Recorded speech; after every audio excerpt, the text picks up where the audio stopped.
Hey guys, on today's video I'm going to be turning these phone boxes into storage devices. If you're new here, karibu sana, welcome. My name is Happiness Majoni, and if you're a returning subscriber, you know the love I got for you. So I'm going to be using marble contact paper to cover up these phone boxes that I got when I was doing some cleaning, and I decided I'm going to do a DIY with you guys and share the outcome. So if you're interested, please keep watching, subscribe, like this video, and hit the notification bell so that you get notified anytime I upload a new video. And don't forget to leave a comment down in the comments section.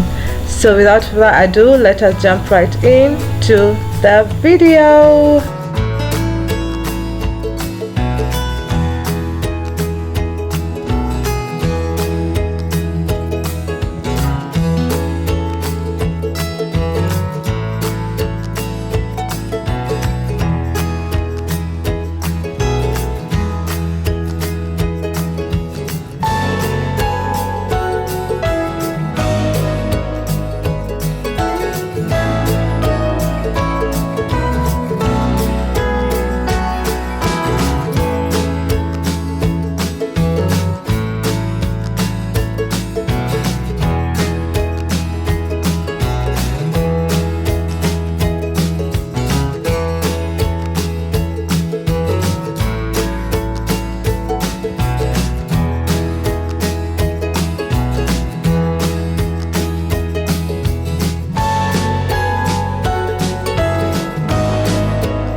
So guys, after less than 30 minutes, this is what I was able to come up with, and I love the outcome. You can always use a different contact paper for your DIYs. I just prefer the marble one because it looks more beautiful, and I'm going to be using these boxes as storage for my nail polish and whatnot because they are just sitting on the shelf and I no longer like them how they look like, so they need to go into something to clear the space out and make my shelf look beautiful. Please let me know if you like this. Would you do this? In what color? And see you in my next one. Always remember to work hard, stay humble, and be disciplined. Bye.